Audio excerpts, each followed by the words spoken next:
Welcome to today's blog topic, which is on conflict, in particular the 4 reasons conflict happens at work and what you can do about it.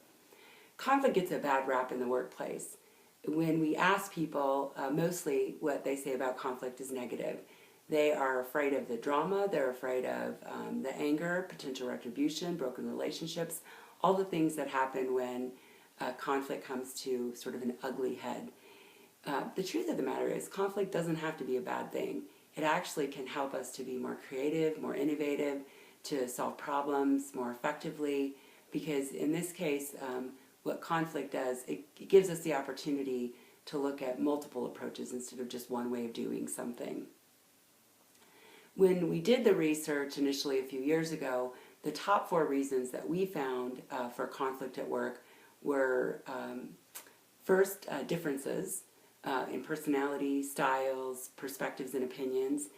Secondly, it was perceived broken policies and procedures, so not following the rules. Third, it was miscommunication, no big surprise there. And fourth, competition. So let's talk a little bit about each of those 4 areas. Number 1, when we think about differences in personality, styles, perspectives, and opinions, oftentimes what happens is we look at someone else's point of view and we immediately start judging whether or not we think that it's better than ours, worse than ours.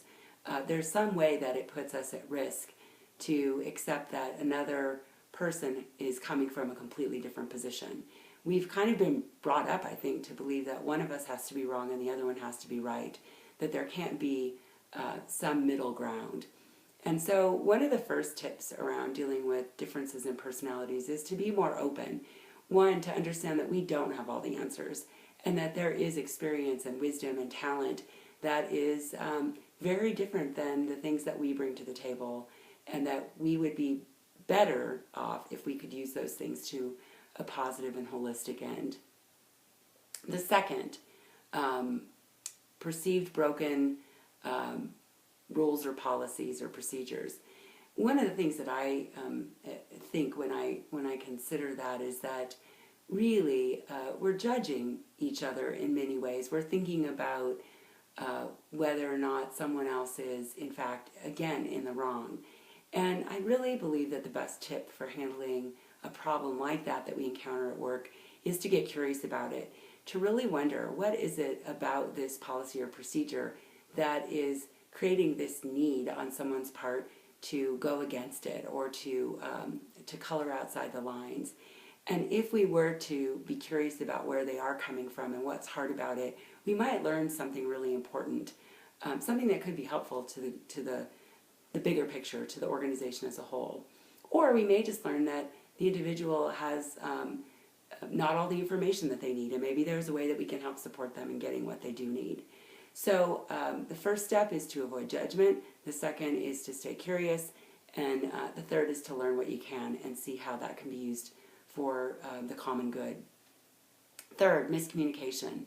Again, there's a real similar theme here. When we miscommunicate with each other, typically it's because we translate information based on our experiences, and that creates a lot of assumptions and, again, judgment around what that other person is feeling or doing, or their approach in the workplace.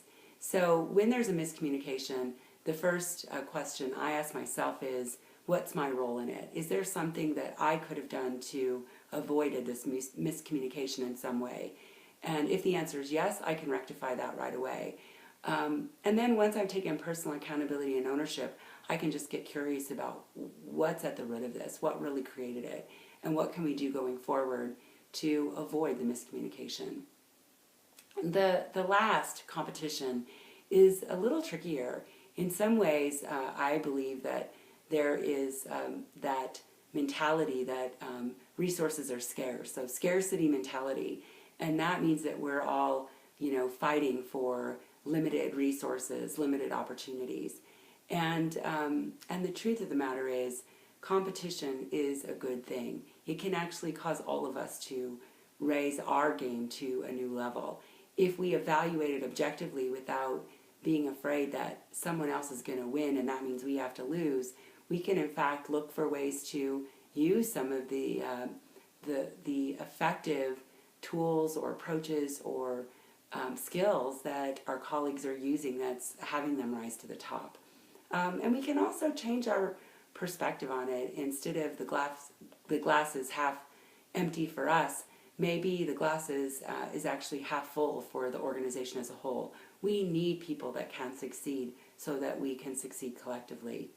So for the most part, you can see that, in my opinion, the tips for most of the causes of conflict in the workplace, the ways that we can be more successful and effective are to be more open, to be less judgmental, to make less assumptions, to stay curious with each other, and to really embrace the collective success of the organization and not believe that one of us has to win and one of us has to lose.